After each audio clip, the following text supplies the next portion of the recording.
ഉദ്ധരിക്കുവാൻ ചില പ്രവൃത്തികൾ ചെയ്യുന്നത്. The second thing he admires is രണ്ടാമത് കർത്താവ് പുകഴ്ത്തിയ വിഷയം ഇതാണ്. when you are against false doctrines, നിങ്ങൾ ദുരുപദേശങ്ങൾക്കെതിരായി നിൽക്കുന്നതിനെ കർത്താവ് പുകഴ്ത്തുന്നു.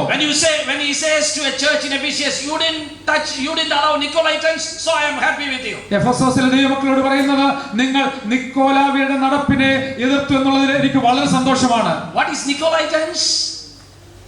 Nico means endure, authority.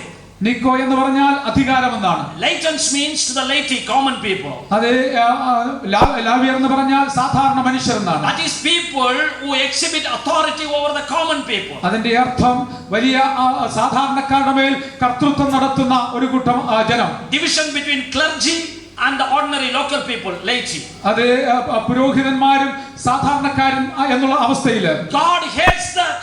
അങ്ങനെയുള്ളതായ അതേ ഓർഡറുകളെ, ക്രമങ്ങളെ ദൈവം വെറുക്കുന്നു. We are all called to be a royal priesthood. നാം എല്ലാവരും രാജകീയ പുരോഹിത വർഗമായി വിളിക്കപ്പെടുന്നു. Oh, Pentecostal people will say hallelujah. എല്ലാ പെന്തക്കോസ്തുകാരും ആ സമയത്ത് ഹല്ലേലൂയ പറയും. But before you say hallelujah, hear this. എന്നാൽ ഹല്ലേലൂയ പറയുന്നതിന് മുമ്പ് ഒരു കാര്യം ശ്രദ്ധിക്കണം. Now any meeting, any evangelistic meeting you go, നിങ്ങൾ പോകുന്ന ഏതൊരു സുവിശേഷ യോഗത്തിലും what do you hear?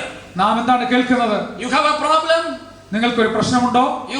You have a disease? നിങ്ങൾക്കൊരു രോഗമുണ്ടോ? Call me on this phone. I am available on cell. ഈ നമ്പറിൽ എന്നെ വിളിക്കുക, ഞാൻ എപ്പോഴും നിങ്ങൾക്ക് വേണ്ടി അവൈലബിൾ ആയിരിക്കും. So much is so people don't pray at all. അതുകൊണ്ട് അത് ജനത്തിന് പ്രാർത്ഥിക്കേണ്ട ആവശ്യമില്ല. If you have a problem in your house, നിങ്ങളുടെ ഭവനത്തിൽ ഒരു പ്രശ്നമുണ്ടെങ്കിൽ you write to the evangelist or call the evangelist. അത് നിങ്ങൾക്ക് തന്നിരിക്കുന്ന അഡ്രസ്സിലേക്ക് സുവിശേഷകനെ വിളിച്ചാൽ മാത്രം മതി. But what does James say? Apostle James say, അപ്പോസ്തലനായ യാക്കോബ് എന്താണ് പറയുന്നത്? if anyone has a problem, നിങ്ങളിൽ ആർക്കെങ്കിലും ഒരു പ്രശ്നമുണ്ടെങ്കിൽ let him pray. അവൻ പ്രാർത്ഥിക്കട്ടെ. You know why? What is happening? എന്താണ് സംഭവിക്കുന്നത്? This Nicolaitan says, you need not pray, I will pray. നിക്കോലാവീരും പറയുന്നത്, ഈ ഉച്ചനീചത്വമുള്ളതായ സമൂഹം പറയുന്നത്, നിങ്ങളാരും പ്രാർത്ഥിക്കണ്ട, ഞാൻ പ്രാർത്ഥിക്കാം. I will fast for you. നിങ്ങൾക്ക് വേണ്ടി ഞാൻ ഉപവസിക്കാം. I will shed tears before God for you. നിങ്ങൾക്ക് വേണ്ടി ഞാൻ ദൈവത്തിന്റെ മുമ്പിൽ കണ്ണുനീരൊഴുക്കാം. But in the end you don't know, you forget to pray at all. അങ്ങനെയായാൽ അന്ത്യസമയത്ത് നാം പ്രാർത്ഥിക്കാൻ തന്നെ മറന്നു വരാം. That is why you have a useless, dry bone 90% churches. അതുകൊണ്ടാണ് നമ്മുടെ സഭകളിൽ ഇന്ന് ഉണങ്ങിയ അസ്ഥികളെ പോലെയുള്ളതായ സമൂഹം ഏകദേശം 90% നിറയപ്പെടുന്നത്. Year after year you are having conventions. അതെ, ഓരോ വർഷവും സുവിശേഷ യോഗം നമുക്കുണ്ട്. Thousands of sermons you have heard. അനേക ആയിരക്കണക്കിന് പ്രസംഗങ്ങൾ നാം കേട്ടിട്ടുണ്ട്. When you have a toothache, നമുക്കൊരു പല്ലുവേദന വരുമ്പോൾ can you put your hand there and pray for yourself? നമ്മുടെ കൈ തന്നെ അവിടെ വെച്ച് നമുക്ക് പ്രാർത്ഥിക്കാൻ കഴിയുന്നുണ്ടോ? Or you write to the evangelist? അതോ നാം സുവിശേഷകൻ എഴുതുകയാണോ? Shame on Christians. അല്ലയോ ക്രിസ്തീയ സഹോദരങ്ങളെ, ഇതൊരു നാണക്കേടാണ്. This is called Nicolaitans. ഇതാണ് നിക്കോലാവയുടെ നടപ്പെന്ന് പറയുന്നത്. Beware of such people. അങ്ങനെയുള്ളവരെ സൂക്ഷിച്ചൊഴിയുക. God says beware of Balaamites. അതെ, ബാലാമിന്റെ ഉപദേശമുള്ളവരെ സൂക്ഷിക്കുക. Bringing prosperity, showing prosperity and taking you away from God's will. സാമ്പത്തിക ഉയർച്ചയെ കാണിച്ചുകൊണ്ട് ദൈവജനത്തെ വഴിതിരിക്കുന്ന അവസ്ഥ. Beware of Jezebalism. ഇസബേലിന്റെ സ്വഭാവത്തെ വെറുക്കുക. Permissiveness coming into the society. അതേ, സമൂഹത്തിലേക്ക് അനാചാരങ്ങൾ കടന്നു വരുന്നു. Idolatry coming into the society. വിഗ്രഹാരാധനയും കടന്നു വരുന്നു. Sexual immorality being tolerated in the churches. അതെ, സാധാരണയല്ലാത്ത നിലയിലുള്ളതായ ദുർനടപ്പുകൾ കടന്നു വരുന്നു. Jesus doesn't like that. കർത്താവ് ഒരിക്കലും അത് ഇഷ്ടപ്പെടുന്നില്ല. He approves endurance. അവൻ എല്ലായ്പ്പോഴും നാം സഹിഷ്ണുതയുള്ളവരായിരിക്കണം. Persecuted, endure that for God's sake. നാം ഒരുപക്ഷെ പീഡിക്കപ്പെട്ടുവെങ്കിൽ അത് സന്തോഷത്തോടെ സഹിക്കുക. Stand for the word. Stand for the word of God. അത് ദൈവവചനത്തിന് വേണ്ടി നിലനിൽക്കുക. Stand for the gospel. സുവിശേഷത്തിന് വേണ്ടി നിൽക്കുക. Be faithful unto death. മരണം വരെ വിശ്വസ്തരായിരിക്കുക. And be overcomers in all these problems. ഈ വിധമാകുന്ന പ്രശ്നങ്ങളെ ജയിക്കുന്ന ജയാളികളായി തീരുക.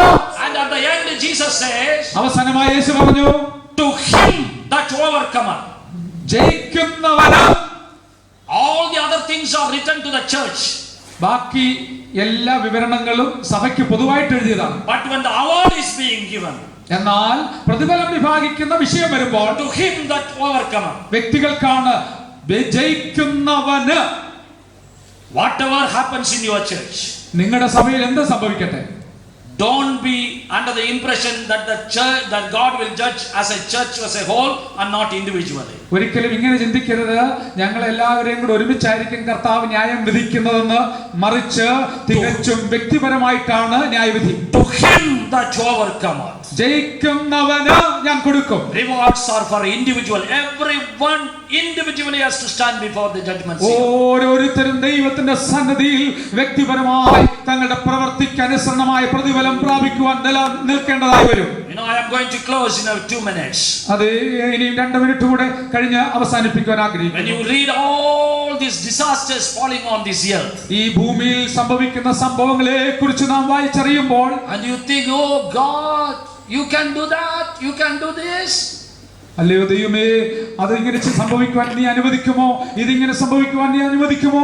You are pouring the bowl of wrath. You are asking an angel to pour it. അതെ, ഒരു കലശം ഭൂമിയിലേക്ക്, ക്രോധത്തിന്റെ കലശം നീ ഒഴിക്കേണ്ടതിന് ദൂതനെ അധികാരപ്പെടുത്തുന്നല്ലോ. I want to ask you one thing. നിങ്ങളോട് ഒരു കാര്യം ചോദിക്കുവാൻ താല്പര്യപ്പെടുന്നു. Study all the problems that is written there. അവിടെ എഴുതിയിരിക്കുന്ന എല്ലാ പ്രശ്നങ്ങളെ കുറിച്ചും നിങ്ങൾ ശാന്തമായി പഠിക്കുക. Have you not seen it? നിങ്ങൾ അത് കണ്ടില്ലേ? Have you not seen earthquake? നിങ്ങൾ ഭൂകമ്പം കണ്ടിട്ടില്ലേ? Have you not seen contaminated waters? അതെ, അശുദ്ധമായ വെള്ളം നിങ്ങൾ കണ്ടിട്ടില്ലേ? Have you not seen plagues of disease? അനവധി രോഗങ്ങളുടെ ബാധകൾ നിങ്ങൾ കണ്ടിട്ടില്ലേ? Have you not seen so many uncommon diseases spreading like wildfire? സാധാരണമല്ലാത്തതായ രോഗങ്ങൾ അഗ്നി പോലെ പടരുന്ന നിങ്ങൾ ശ്രദ്ധിക്കുന്നില്ലേ? Everything you have seen. നാം ഇതെല്ലാം കണ്ടുകൊണ്ടിരിക്കുകയാണ്. God is telling these are coming, but coming in a massive scale. അത് ദൈവം ഇത് വരുന്നത് അയക്കുമ്പോൾ ഇതൊരു വലിയ സമൂഹമായിട്ട്, സാമൂഹ്യമായി വളരെ മാസീവായിട്ടാണ് അയക്കുന്നത്. You have known all these things. God has shown you all these things. ദൈവം ഇവയെല്ലാം നമ്മെ കാണിക്കുവാനിടയായി.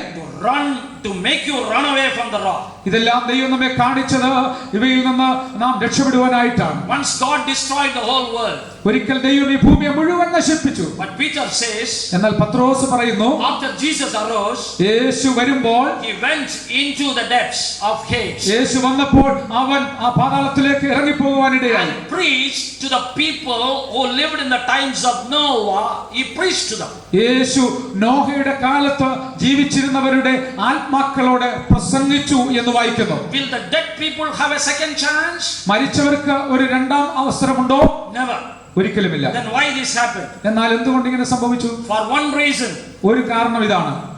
When the flood came, ജലപ്രളയം വന്നപ്പോൾ, when the rain came, മഴ വന്നപ്പോൾ, people have never seen the rain that time. അവർ ഒരിക്കലും മഴ കണ്ടിട്ടില്ലായിരുന്നു. They don't know what is rain.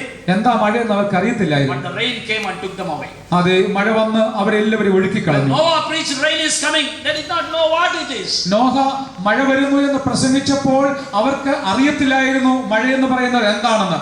And that is why probably Jesus went to tell them. ഒരുപക്ഷെ അതായിരിക്കാം യേശുദമ്പുരാൻ അവരോട് ഒരു പ്രാവശ്യം കൂടെ അവസരം കൊടുത്ത് ദൈവവചനം പറയുവാൻ, സുവിശേഷം അറിയിക്കുവാൻ പാതാളത്തിലേക്ക് പോയത്. Gabriel came to Zacharias and said, "You will have a son." സക്കറിയാ പുരോഹിതന്റെ അടുക്കലേക്ക് ദൈവത്തിന്റെ ദൂതൻ വന്നിട്ട് ഇങ്ങനെ പറഞ്ഞു, നിനക്കൊരു മകൻ ജനിക്കും. You know what Gabriel said? How will it be? അതേ സക്കറിയാ പറഞ്ഞ മറുപടി എന്താണെന്ന് അറിയാമോ? ഇതെങ്ങനെ സംഭവിക്കും? And you know what Gabriel did? എന്താണ് ദൂതൻ പറഞ്ഞു? Be dumb. നീ ഇന്നു മുതൽ ഊമനായിരിക്കുക. The same Gabriel went to Mary.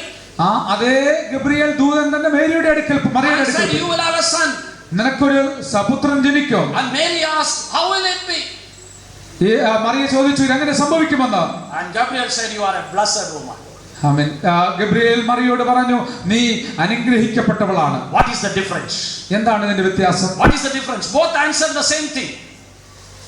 Both answered the question in the same way. അതെ, രണ്ട് ചോദ്യങ്ങളും ഒരുപോലെ തന്നെയാണ് ചോദിച്ചത്. Gabriel asked and Zacharias also, Mary also, both said, how will it be? സക്കറിയാവിനോടും മറിയയോടും ഗബ്രിയേൽ ചോദിച്ച ചോദ്യം തികച്ചും ഒന്ന് തന്നെയായിരുന്നു. എങ്ങനെ? And the reply was also the same.